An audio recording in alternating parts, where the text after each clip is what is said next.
with what we want to look at. People should have an agenda. May I have an agenda? Look, so I know what I'm talking about. Did you? Yeah. Oh, see, I covered it up properly. Okay. So we're going to recap 2024 as it relates to public safety in the town of Forest Heights. So that will be our great chief here who's always on duty.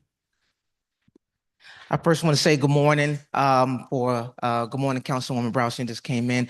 So I do want to say we are recording on YouTube for record keeping. So if you do want to speak, let's make sure that we use the mic. So what I did was for the recap of 2024, I kind of did a PowerPoint.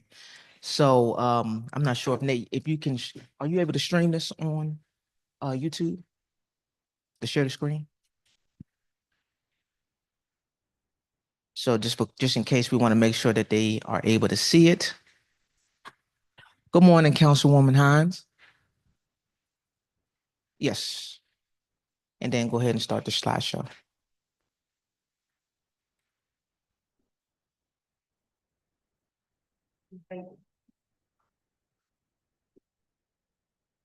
Slideshow at the bottom. Right here, that little thing right there.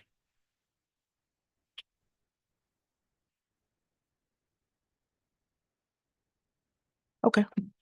So I'm going to go ahead and get started. So obviously this is Forest Heights Police. This is 2024 overview. And so the first one that we wanted to recap is the commitment to the community in 2024. The department restricting ties with the residents through programs and events. So if you might not know, we have a POW program. That's when we mostly have when we got funding from Prince George's County Council Air Barrels. We receive funding to host a spring and summer camp. We also do events such as back to school. We do the Santa run where we go give the toys to the kids in the community. So those are the type of events that we normally do. This is probably like our 4th annual that we normally do it every year. The next thing we did was addressing the crime trends. We focused on tackling the crime rates, introducing proactive solutions. So ever since, and just to kind of, this is informative, ever since COVID, crimes have pretty much change. So we focus on, we had a lot more theft from autos, which you're going to see later on the slide. We have a lot more internet crimes where we have a lot of fraud, where suspects are taking advantage of citizens, such as for like Pepco, Washington Gas, and they're going to 7-Eleven or cryptocurrency and things like that.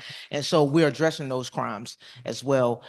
We have strategic innovations with new initiatives that aim in enhancing public safety and engagement. So I'm just that's just a brief overview.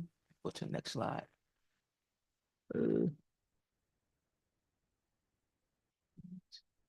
So also in 2024, we have the crime rate trends that increased from, like I said before, theft from auto cases and stolen vehicles. So if you did not know, in 2023, Hyundai and Kia, the automotives, they had a defect in their ignition.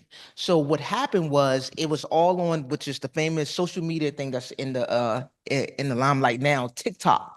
So what they did was they showed a video how to break an ignition and use a cell phone charger to start a vehicle. All right, that is just not in this area, that is across nationwide. So most of the thefts, stolen vehicle thefts came from then.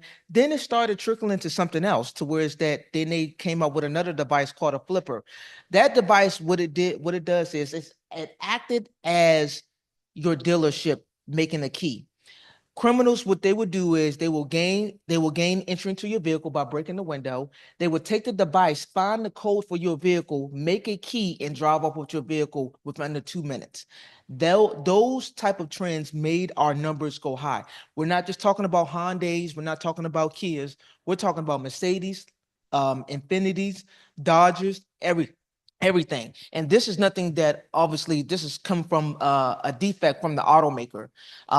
And so what we're going to talk about that is for, obviously we have staffing challenges. Just to let you know that, this is just not here in the town of Forest Heights, this is across nationwide. I have seen it to where it's that now, police officers, they don't look at policing as a career, they look at it as a job. And they go from, some person can be a cashier at Target, then they want to be a police officer, then they want to do something else. It's starting to change, and it's not like how it was, at least I would say 10 years ago, to where it's that people will stay in a job and they stay for the allotted time, which is probably 20 to 25 years, and really put their roots down. What they're doing is going from job to job to job, and which that has an impact on police departments, because now we're competing with every other police department in the area for staffing, because one thing that is not going to change is crime. We're always going to have crime, but we have to have ways to combat the crime. The next thing we did for challenges, we enhanced partnerships with residents and businesses to solve crimes. So I'm going to the next slide. I just want to talk a little bit about that. So what we did, we hosted community events. Like I said before, the spring and summer camp, we did the teen versus the police, and we did public safety outreach. So this is one of the ones where we had in this room where we hosted the spring and summer camp here. And what we did it at the Glass Manor Rec, where we played basketball with the teens in the area. We lost, but it's okay. It was a close one. It was a close one. This is another one I want to do. I talk about, this is one of the new initiatives that we did in 2024, which is the House Safe program. What we did was we we allow for residents when they go out of town. They have a portal through the app. You go onto our website, you go into our social media, and it's called the House Safe program. That is where residents, they can leave their home.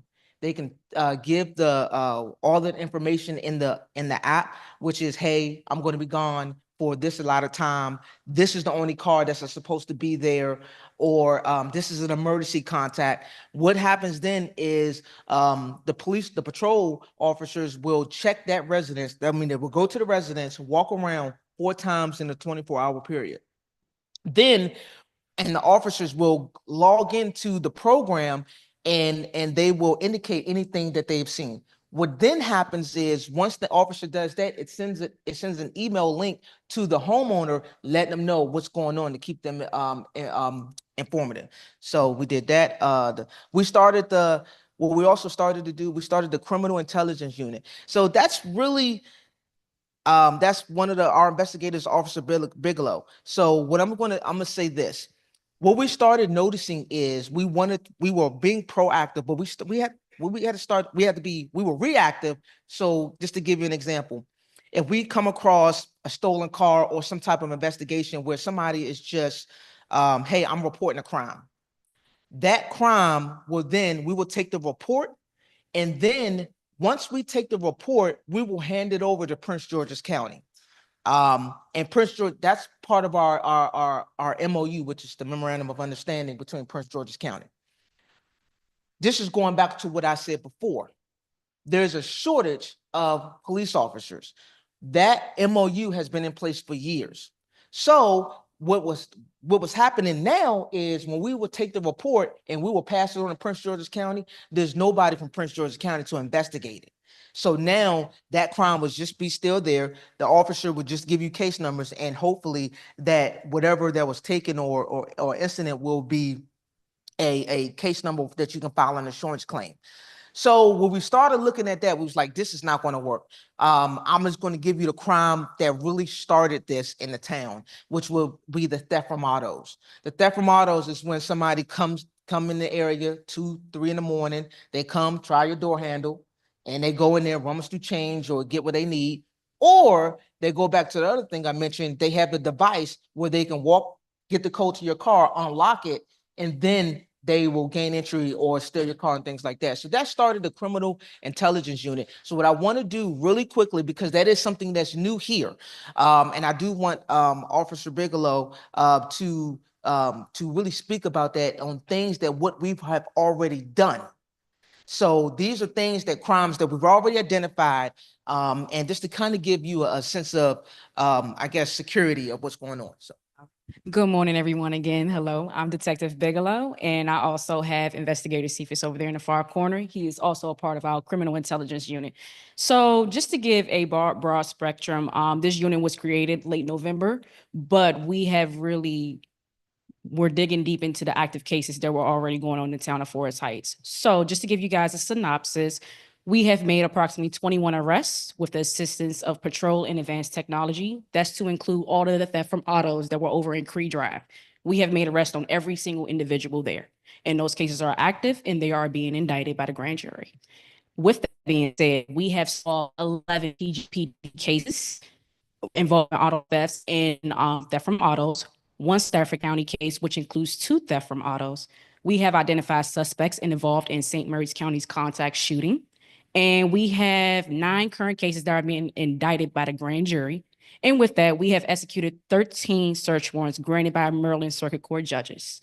We have been really doing a lot over the last 3 months, but I am very positive this unit is moving to do really, really great things.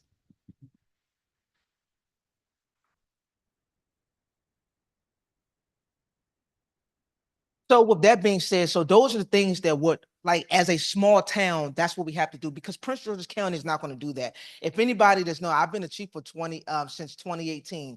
And one thing I hate for our residents to be, I guess, get less than service that they deserve. So Prince George's County is not going to come in here. If you ever notice, prior to the town going 24 hours, you will probably never see a Prince George's County police officer patrolling your neighborhood, because that's when we used to get off at 12, and now they will only come if there was a call for service. And so I was like, we can't do that, because I kept getting calls. I'm like, what?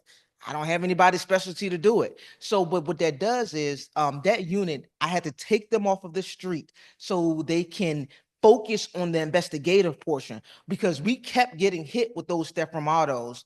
And then from the investigative techniques with not divulging a lot of information, because I'm telling you, they did a lot more than I was. They contacted the cell phone company, which gave them the location of the individuals that was doing it. And I'm gonna tell you, where they live right on the hill. They live right in Glass Manor. So what they did was they came 2 o'clock in the morning, they walked down and they went straight into the neighborhood. And so when we came, so when the officers or when the citizens will call, we were like, all right, where they at? Where they didn't have a car. They were walking, so they knew the route to go. And so the route that they went was they would go, if they see us coming into town on this side, they walked up Sachem, crossed over 210, and went on Arapahoe Terrace. And so we're like, okay, because they're known to the area. And so with that, we got them. Most of them are juveniles.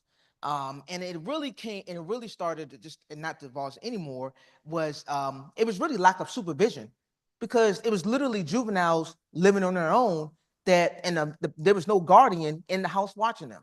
And so that came with a lot of investigative techniques, a lot of things, other challenges. We staffing shortage, as I told you. But that's for this picture right here was from remember the Honda and Kias? That's a cell phone charger. That's what the criminals were doing. They were sticking the cell phone charger, starting the car, and they would do their other crimes.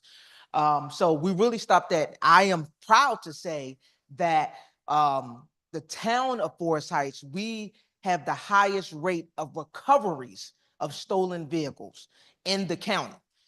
And so, and that is because when we use some of the grants in the past to purchase what is called license plate readers. So what that does is, soon as they come into our area, the officers will get an alert on their phone, on their computers, and it will give them a picture, a description of the car. What the officers would do, they will coordinate, and then they will find the car, and then they will take it down, and they will arrest the individuals. That's what come from the theft from autos, because they had more crime. What they did, it's not really the theft from autos. They were using the car to commit other crimes. And so most of the times is what you see is such as they steal the car, or they want to do a drive-by shooting and things like that. Those are what we're trying to prevent immediately, because when they come into the area, we don't know what they're planning. And so and some of our initiatives are, we're trying to, every entrance into the town, we want to have a license plate reader. And so that's to be proactive and reactive, because now if somebody commits a crime, you have a brief description. we know who came into town, what license plate, what type of car, and which way they exit. So this is also, we also want to address the double homicide incident that happened last month in off of Seneca. That was very unfortunate. But leading to that, is an isolated incident. The incident happened inside of the house that spewed outside of the house. But we have ways to investigate too. So, Officer, Detective Bigger, her team, they are investigating that now. They're working with Prince George's County, and which is spilling over to something else. But we're gonna follow the case from now to finish. But we do want to address things like that, and so and we want to make sure that we're informed, because in the past, when some of these incidents will happen, we will never know what happened to it. We don't know where the investigating lead. We don't know if another suspect lives in the town, because Prince George's County was not communicating. Now we have that link with them, and so now we communicate with everything. And this is the last slide. So the last slide is the technology. So this is right here. So I'm just going to give it to you all. You all are probably the only people that I show this with. So if you see this little thing right here, you may see it throughout the town. There's one in front of Henry's. There's one on Arapahoe. There's one on 210. These are the license plate readers.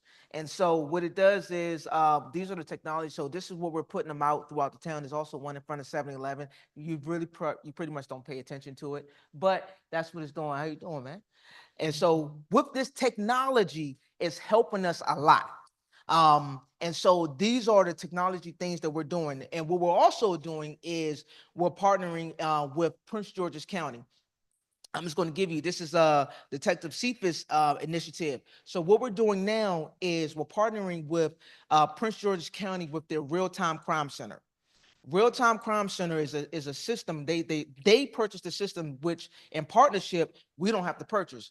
But the partnership is, hey, we're going to let you see some of our technology, and you're going to let us see something yours. That's how it works. Because history in Prince George's County is everybody wants to have a silo. Everybody wants to keep their technology to themselves. And over this past year, I've been trying to fight with them just to make sure. I said, we got to stop doing that. I'm part of the Prince George's County Chiefs Association, whereas that they didn't do anything. That was a pointless association where there was nobody's really sharing information. Everybody wanted to kind of compete with each other. They want the silo, but that's not helping. So now we are the first agency in Prince George's County to partner with them. And so now we have access. That one system, we have it goes into the business cameras. So the cameras that you see in the business, we have access to that. So if somebody calls 911 in the business, you don't now have to wait for an officer to respond. Detective Caesar can pull up the camera, see what's going on, relay it to the officers, and give that real-time information. We're partnering with our town cameras. We have surveillance cameras throughout the town. He's also monitoring that, and so we're making an initiative to purchase more of those things, so it can do like the AI tracking. So we can set it to where it's like this: 2-3 in the morning, we can have the camera alert us. We can have the camera alert us if it sees a movement, like a person walking throughout the town. And so now that alert, we can send officers to that area. And so our initiative of what we're going to do is we're going to start putting these cameras in areas that we deem necessary. Which those cameras, it's not going to be a shock. We want people to know there's cameras there, because part of our in our charter is that when we have these surveillance cameras, it has to go through council, and it has to go through a hearing, just to let the residents know, hey, we're putting cameras in this area. And this and we first did this in 2012, and so now this is the second phase of it. And so we're putting cameras. So right now you may see a camera at Seneca and Sachem. There's a camera right there. You may have saw myself and Mr. Saunders on a ladder trying to get those things up there. And what we try to do is and just to try to save money, we try to do everything in-house. We don't like because when vendors see stuff like this, they want to raise the price. So now what we're trying to do is that's Mr. Saunders, where we're sending him the training so he can know how to do it himself. It's so much money that is saved doing that. It's incredible. So those are some of the initiatives that we're doing. The next one is, and which is the last one, is the community engagement. Yes, the Town of Forest Heights Police Department, we already are known for community engagement with some of our programs, but I think that we can do more. We just don't want to do programs in the spring and summer camp. My next initiative is, I'm trying to ask for money from the state and the county, is I want funds to, we can have like a tutoring program to where it's that we see that when we're in the schools are closed. Once at the end of the day, they gone. It's not like they have the tutoring program to where it's that the kids can stay after and get the extra help, because that costs money. The teachers got to stay, that nobody wants to stay anymore. But what happens inevitably, the kids lose out. They move on to the next grade without having the proper things that they need. So what we want to do, we want to be that avenue to where it's that we may host, maybe not every day, but maybe 2-3 times a week. We can have the youth come in this room. We can have people that want to help, or volunteers to say, hey, what do you need help with? Bring in those subject matter experts and really give them what they need, which that kind of stops what they are doing, that idle hands, and when they're just sitting in the house. That's what starts to build the crime stuff, where they want to go out here and they want to do mischief and things like that. That's what we want to stop. No, that's not a primary role of a police department, but we have to know that that is a role, because when we're in the community, and I always say, one of the most things that when people see in a government, they see two people mostly in the government. They see the police and they see public works. That's the most time. They the ones driving around, they in the cars and everything like that. Public works ain't gonna have nobody tutoring in here. But we can, because we are the ones that are when residents have that worst of the worst, they call us. So we see what's going on in the home. We see that it could be issues of food or a stable home environment, to where now we can actually make a difference. I'm gonna give kudos to right now, Detective Bigelow. Last year, so like what happened, I don't know how this happened. So when the schools have problems, the schools that we serve in this area, they don't call the parents, they calling the officers. And I'm like, I'm like, hey, so what the officers would do is, and they would have, like, they would have the students in the area that have those challenges, to where it's that then we end up finding out that it's a foster home or something like that, to where it's that I remember Detective Bigelow, she'll come in, they'll sit down with the kid, they'll sit down, it don't matter what time it is, and we'll sit down, they'll be acting out in school, they'll sit down in the hallway, and then now we can transfer what we do in the schools at the home. So now what she did was she reached out, trying to find resources for the parents, and just to see, because they were still acting out. It was the one on, I want a Mohican. He was stealing the mother's money and all. Yeah, Blackwell. I'm sorry. And so it was like, what are you doing? But we wanted to be, because we already had that rapport with the individual. And so now we're not coming in as a law enforcement approach. We're coming in, hey, listen, talk to us. We want to know, we want to get you the resources that you need, or anything like that. And so that's why it's imperative that we partner with different initiatives that the county has, social services. That's another thing I'm working with Councilman Errol Burrows, because it's a desert down here. In this area, you have, like, when people have the need of like social services, which is, was the supplement of food and things like that, or any type of help, veterans, things like that, they got to travel all the way to Largo. What most people don't know is that, yes, Largo is a couple of exits up the Beltway, but some people have trouble just to get that far. And so now I'm trying to work with Councilman Errol Burrows to see if he can bring a satellite office down here. Maybe not all the time, but maybe certain times during the week where people don't have to travel, because it costs money to take Metro Access or Ubers and things like that. So those are some of the initiatives that I'm working on in partnership. It's just not, I'm trying to, as as a police chief, I have I have to wear a lot of hats. But the main thing is I have people, which is my officers, to recognize the things that they see in the community. They bring it back to me, and I try to bring resources to them. But that's looking ahead in 2025. You see the slides. I'm going to be here. If we have any questions, what's next on the agenda? Yes, ma'am. I think that was a great presentation. The town of Forest Heights is on the move due to our great chief of police, our Detective Bigelow, investigator Cephas. I mean, I didn't know this, so I'm impressed myself. But I also want to say, as it relates to this police department, it is the first police department in Prince George's County that has been trained as dementia friendly.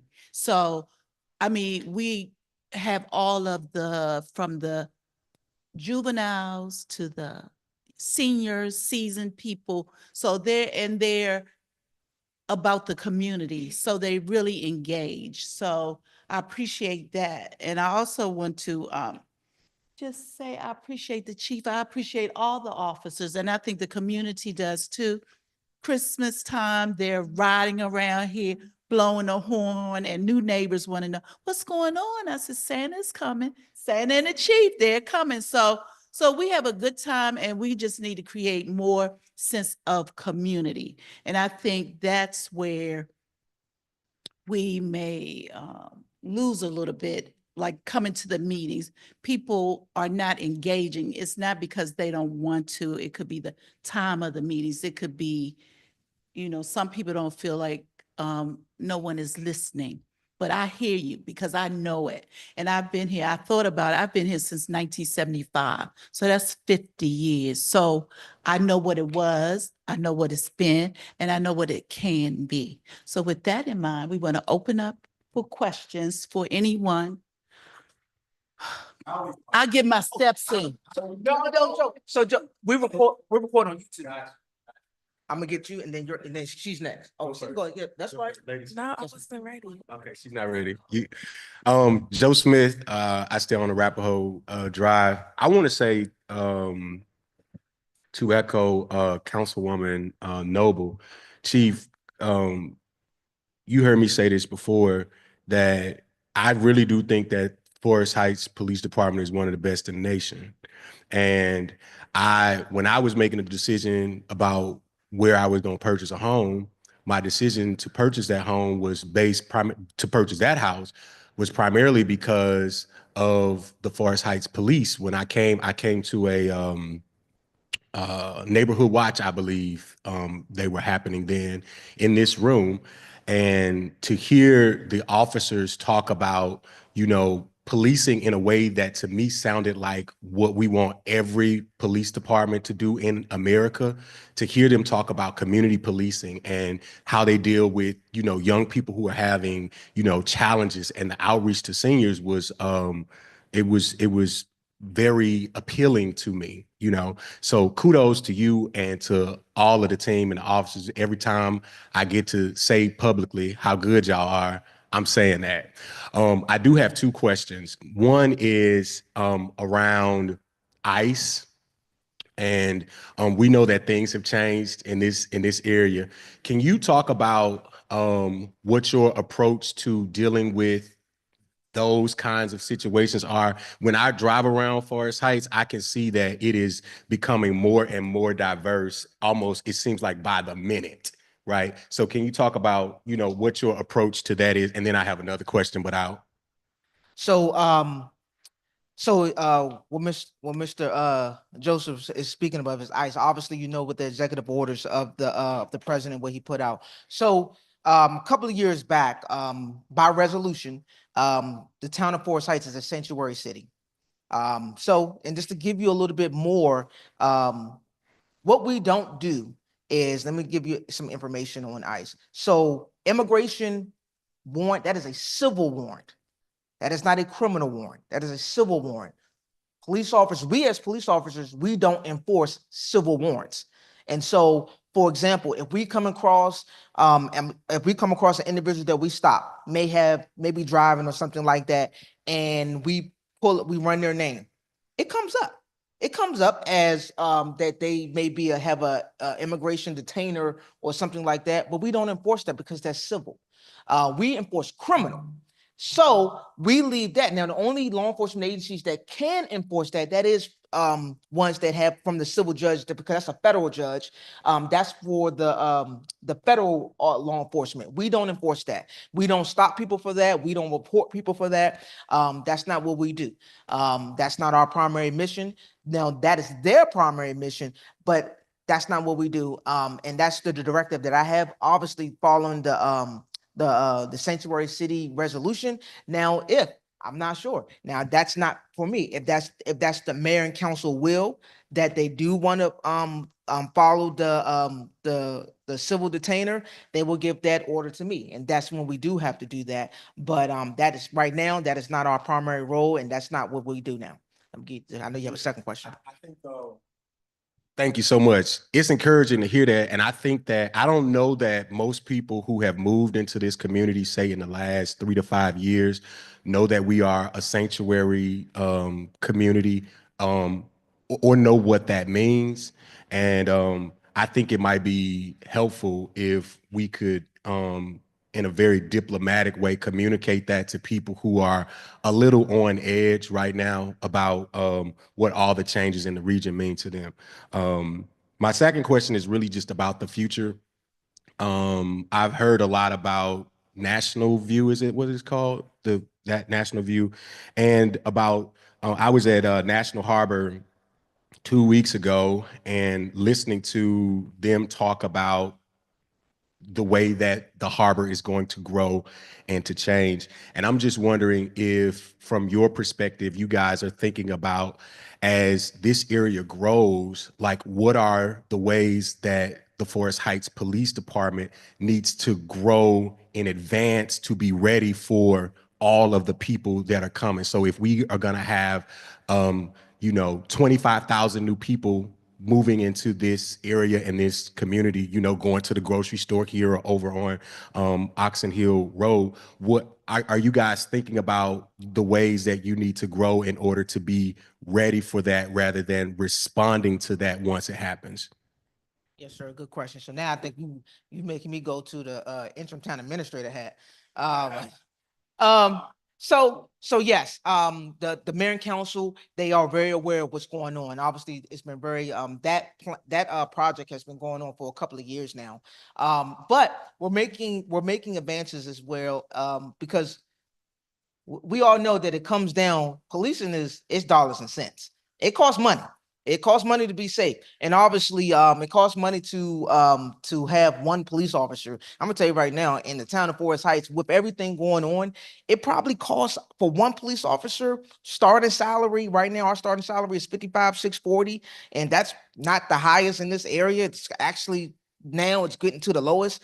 Yeah, plus benefits, it costs almost $100,000 to employ one police officer, because you got to think about the fringe benefits and everything like that. But to answer your question, yes, we are doing that. We have an annexation plan, which now that is taking effect. That's where we are, trying to go to different businesses that we have in the area now. I'm just going to give you one example. Eastover Shopping Center, which is one of our notorious places that crime happens. Most of the time, as you know, there is a district police station right down there in Eastover that has been there for years. But I'm telling you, so I'm just going to give you an example. So if I think it happened last year, maybe 2023. So remember, there was a shooting at the Giant with the security guard. This is what I'm trying to figure out. I'm trying to figure out, how did my officers, Forest Heights police officers, was the first ones on scene to try, and there's a district station walking distance right there.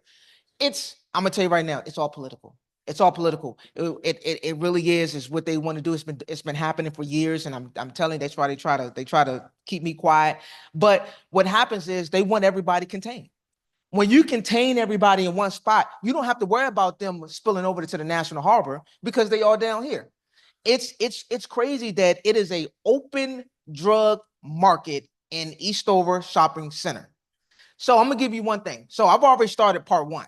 So if you remember, right in front of Popeyes, there was a series of like 18 wheelers and commercial trucks right there. So I started doing some research. I said, man, they were hiding right behind the 18 wheelers because you couldn't see them; they was contained. So I started looking at it. I said, man, we didn't annex it. I looked at the map. I said, hold on now. I said, that road is in Forest Heights. We annexed that.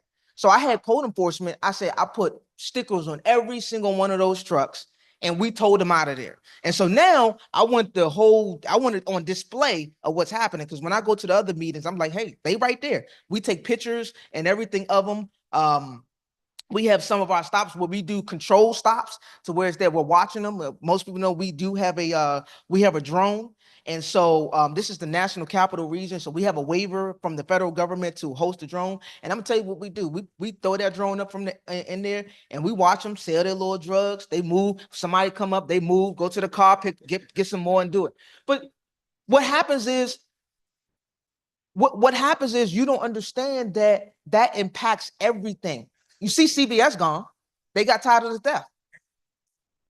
Yeah, and they're all leaving because of the thefts of all the crime. When CVS was open, they used to close all the security doors except the entrance and to get in.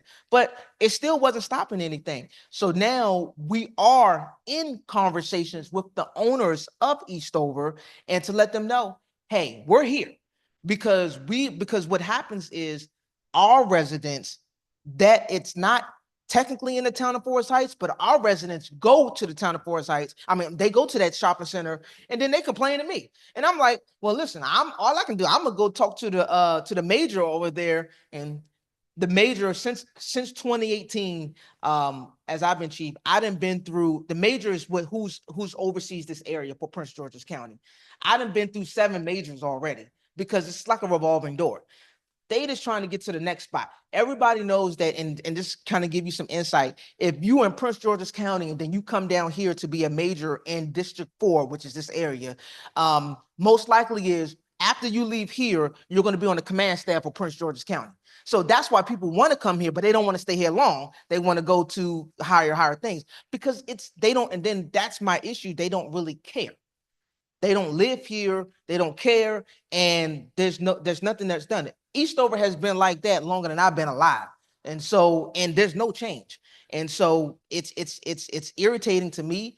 And so, but I know sometimes when you see, you may see a Forest Heights police officer that may go into Eastover. It's because, yeah, I'm telling you right now, we in there handling business because we see that 911 call. And for me, if I know that we're the closest agency, I'm not going to let something happen because I value life. And if something happens like that, like it happened in Giant, we're going to respond. Actually, we have a duty to respond if we're the closest. But that's what we're doing now. But yes, we are looking at advancements of as it grows. There is talks with the council, the mayor and council of the new initiative for National View. We're not waiting for that. I believe the council is going to bring up again and try to revamp the annexation plan because you have to have a plan to know what you're going to do prior to, and it's all dollars and cents. And so what we want to do is we want to start talking to these businesses, which is like Eastover. You have Rivertown Commons Shopping Center, and then you have the shopping center right here where they just built the the 5 and below right here where Shoppers is gone. Artists is gone. And so, yeah, they all leaving. And I don't know if Safeway leave, I don't know what's going to happen. So, 10 more officers to be ready for the growth, or do we need like it's 20? I'm gonna say so it's all in. That is a talk for the mayor and council. To force that deal. Now I'm gonna tell you what my wish list is. My wish list to handle all of that with the growth and everything, minimum, you're going to need 30 officers. 30 new officers. No, that's full strength total. How many do you have? Right now, we only have 17. So we basically need $1.5 million a year to add 15 officers, more officers. Correct. Somewhere in there. Correct. And so those are initiatives. But remember, that's new revenue. That's new revenue. So you gotta go out and get the new revenue, not the revenue that we currently have. And I'm gonna tell you right now, you can't use the speed camera. Okay. Can't use speed camera. So did I answer your question? Yes, sir. All right, I'm gonna go and give it to you. Here you go, ma'am. I have a question next also. Somebody online got a question.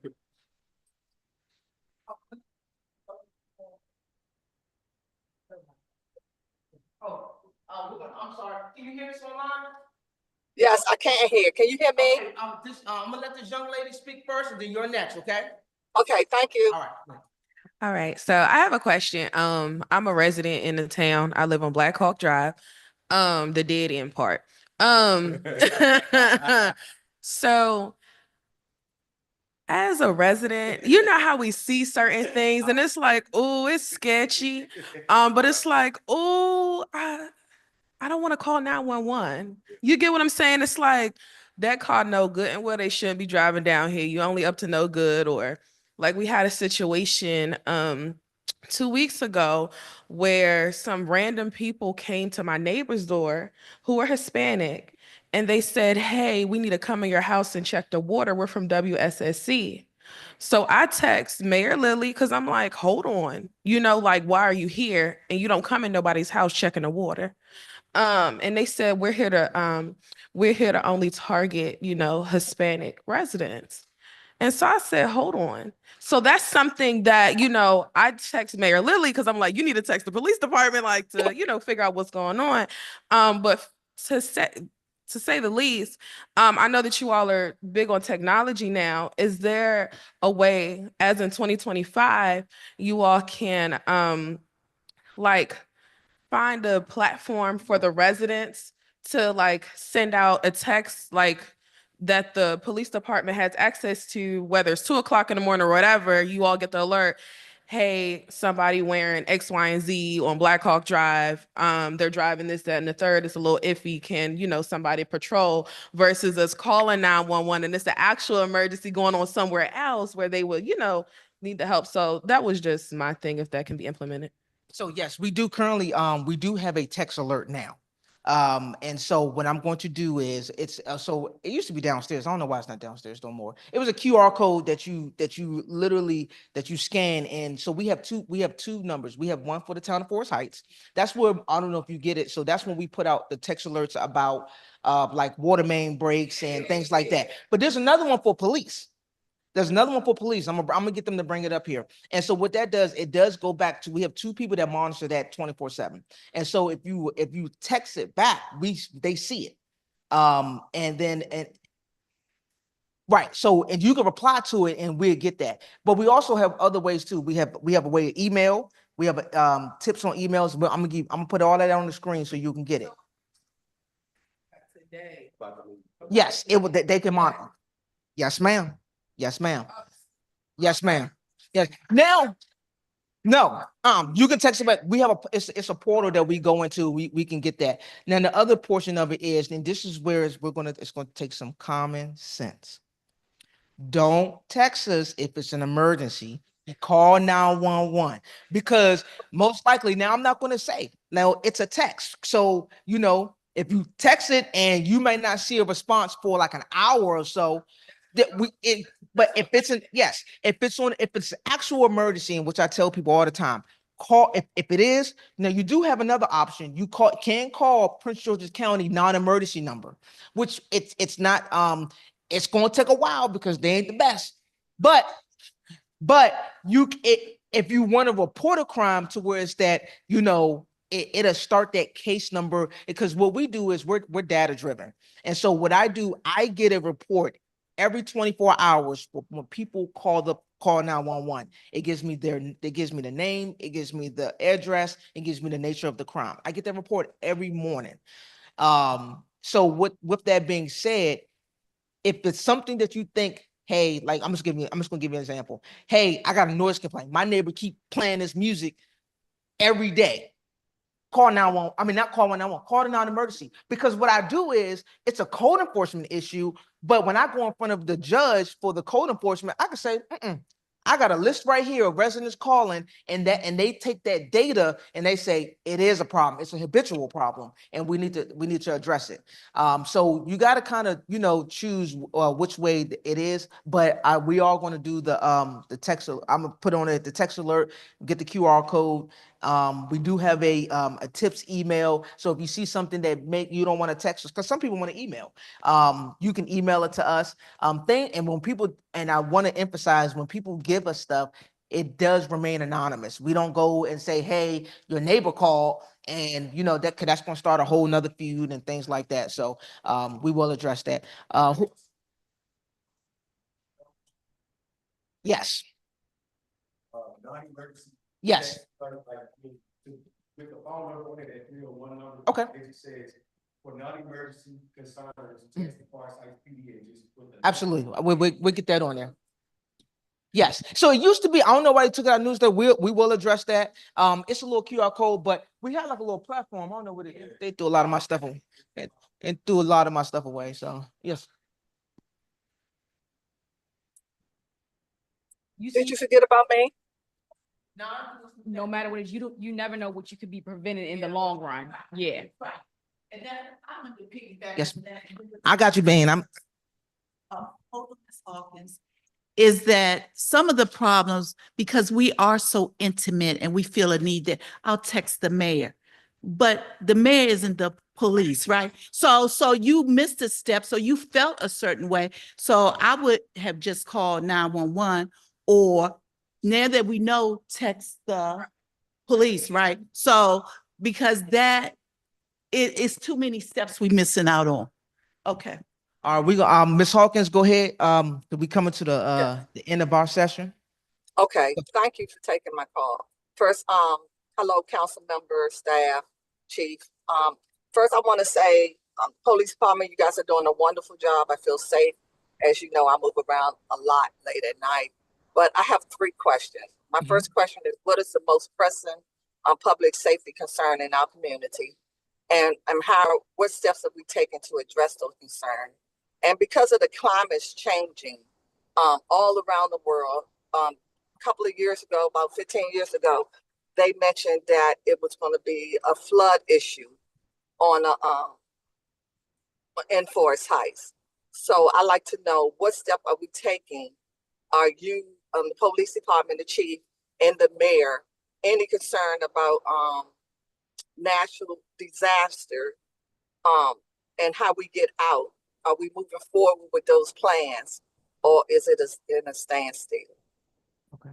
Yes. So I do want to say, so to answer your first question, the biggest crime that we are seeing right now, we mentioned this earlier, is mainly the theft from autos. We have addressed those. We started a new criminal intelligence unit that's already made arrests, and particularly because I know what street that you live on, that has affected your neighbor. And so that is the biggest thing that we see right now. Obviously, we have other crimes that we also see that, when people come, Forest Heights is unique. If you don't, if you go into one of our residential streets, you better know somebody, because this ain't just a pass through. But I'm gonna tell you, but I am going to tell you that is some of the reasons why. So some of if some of our police officers have been here a while, they pretty much kind of know the cars that come in here. But when they see a car that don't, you will get stopped. I'm telling you right now, Forest Heights is notorious. You will get stopped by the police. I'm sorry. That is the nature of the game. But I am telling you, if you look back in history, traffic stops stopped a lot of crimes in the nation. And so, yes, if we see something wrong, I'm just gonna tell you how it is. If we see a car that may look suspicious, if we get that text alert or something like that, if a description of the car, our officers, we're gonna find an issue with that car to say, hey, we get that probable cause to stop the car. Then our next incident, we want to identify who's in the car, and just to let them know, hey, that traffic stop may end with just a warning, but at least puts it in their mind that they will get stopped if they come back. So that's the biggest thing. We're on social media. We're famous on social media that you will get stopped by the police in Forest Heights. But in my mind, this is how I look. I want to create that bubble. That's the bubble I want. If if the biggest thing that you got to say about us on social media is that we are hard pressure with traffic stops, I'm kudos, because now in the back of their mind, they're gonna second guess for coming through here. And so that's what we want. For the next issue that you mentioned as far as the flood and everything. Yes, obviously, I'm just gonna tell you now, we not the flood, but it's called the COOP plan.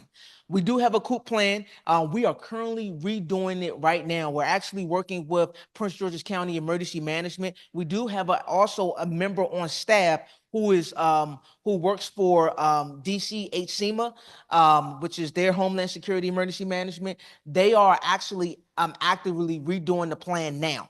And so the town currently has a plan, but I'm gonna tell you that plan is outdated because things have changed. Yes. Everything. So yes, they they are doing the plan now, and so you will get an update during the council meetings of the new plan once it's done. I actually just got an email. I have meetings with them for them to update me every 2 weeks on the update of the plan. And so that's going to tell, we have to go meet with business owners and things like that, because we got to, if you're not thinking about it. So as the COOP plan, if an emergency happens, the government still has to continue. So if something happens to this building, we still have to be able to set up somewhere else and make sure that we give the residents the services that they deserve. And so that's going to take us, because Forest Heights, we don't own another building up the road. So we have to have a partnership that we may have to partner. And I'm just give you an example with Forest Heights Baptist Church, because they have a large parking lot where that we can set up shop there and still provide the citizens. Because if you look at it, we are on the lower half down here. If you go on Oxon Hill Road, that's the higher. And so if you ever notice, maybe years ago, Livingston Road was notorious of flooding, because that stopped you gotta think about it, that stopped the gas stations. People couldn't get gas, they couldn't go to 7-Eleven. That is an impact. And so it all takes, so we're I know the town Public Works, they're working with Prince George's County. If you look on Livingston Road, there is like a culvert or ravine that's clogged up, and that's what's causing the flooding. So I myself have personally put in a complaint with Prince George's County DPI, and they are actively going to fix it. If you also notice, that's some of the reasons on Livingston Road they cleared out some of those trees, because those trees was falling over and making those clogs. So yes, it is on the radar, and they are working on it. Chief, can I ask, I have just two more questions. Oh, I come on, hear you that said you three. keep mentioning about I hear that you mentioned about the floods and everything, but how about the evacuation? Because, there's only two exits out of Forest Heights, right? Right. And so, that, and also the speeding on Arapahoe Terrace. There's a lot of speeding and people riding, going both ways, which is a one-way street. So Right. if we could, just put that on the radar. Basically, I mean the speeding, because I have cats, little children, that I want to make sure that nothing happens. Okay. Thank you. Thank Yep. you. We can definitely address that. In the evacuation, we can that's going to be entailed in the COOP plan. So Okay. it'll have routes and everything like that. That's going to entail that. And as far as the other issues, as far as the speeding and things like that, that is something I can relate to patrol to monitor that. And if Thank you. anything else. But at the end, Nathaniel's going to put up the text alert. He's going to put that on the screen. And if anybody does not have it, and then I will also put the email on there as well. Do we have any, you have one more question? Speed bumps would be so, I mean, just wherever we can put a speed bump, I don't know how people feel about it, but helpful with, slowing people down. Correct. Especially right here, man, they come up that hill and they are blowing. The other thing I wanted to say is, for something that you mentioned in the beginning on your slide, I can talk to you, sorry. And I said this to some of our council members before, but I want to just say it again so we can go on record. The community events are so essential to creating the space for us to get together and do this, right? And when we cut out all of our community events, we cut out the opportunity for us to know what's going on with each other and to understand the ways that we as community members need to support all of the work that you guys are doing, right? So I know it seems like, you know, we might just be coming to the Halloween festival or the tree lighting just to kind of like have fun. But in the absence of having like a grocery store where we all go to or a restaurant where we all go to get coffee, the community events that you guys throw in, that the town throws, becomes our living room, right? It becomes a way for us to check on, you know, each other. Paula, how's your mom? You know, how are your kids? You see, and so I really want to encourage the town to, as we are thinking about the budget cuts with the police department and, you know, everywhere else, please don't cut out those community events, because without those events, I don't really get to see my neighbors, you know, and I don't get to have a real understanding about what's going in the community. And we also don't get to sort of put our eye on people that we need to be asking to help us to solve the problems that we have in the community, because we don't know who's here, because we're not creating a forum for people to get together. So please continue to have the community events. That's it. Well, it's on record. I think we got one more, time for one more. I'm gonna get Council President. Good morning, everyone. I was wondering, Chief Reese, if we could have, I've gone into a couple municipalities. I think Fairmont I maybe went to, or was riding through going somewhere. And on their stop signs, they have these lights. So is there any way where we could think about, especially where the stop signs are, the yield signs also have those lights, but that one particularly on Livingston Road where there's no light soon as you come into Comanche Drive, it's dark there. When I make that left, if I'm not really paying attention intentionally, it could be an accident. And I think unfortunately, the way they collect this data, you have to have incidents. It's like, you know, cause and effect, right?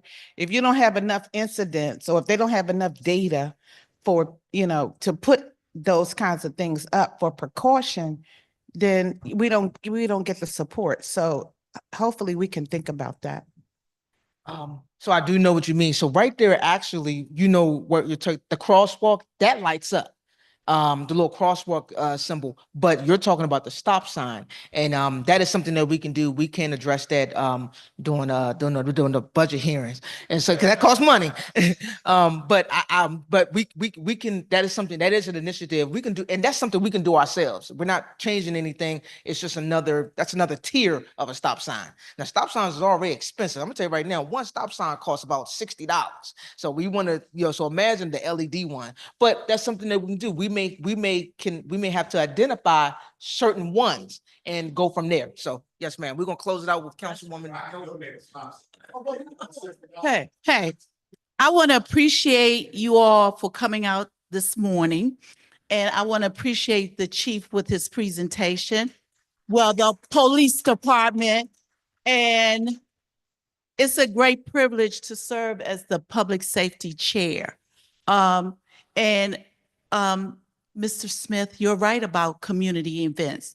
And sometimes I think as a community lately, we think about the cost of it, but the cost, we can do things that aren't costly, because we're not talking about always a party. We're talking about engaging. What's here to engage? So that's where we come into the consistency. If we know every quarter in this building is a Forest Heights Meet Your Neighbor event, you know, maybe Mr. Smith will bring his music, and, you know, we can just share that way. That's what community is about. It's neighbor to neighbor. It's not always about the money. Well, we're going to have to make some cuts. So we better get ready, because I think in some households, we need to make cuts too. So we understand that. So I want to respect your time. And the next meeting is Ways and Means, chaired by Council Member Teresa Brownson. Do you have anything to say for this one? You on the adjournment. I'm glad to have been in this meeting because it gives me ideas of what I need to talk about in the next meeting. Because I know the community have a lot of ideas and stuff like that, and they talk about money. And when we look at the dollars and look at the things that need to be done, they just don't align. So we are going to have to make some hard decisions. And we'll talk about that in the next meeting. But I do want to thank you all for coming and giving us ideas about public safety. So thank you. Absolutely. All right, that ends the Public Safety Committee. That's on that. Bye-bye, y'all. How can you put it? You want to send it to yourself? Yes. Put it off.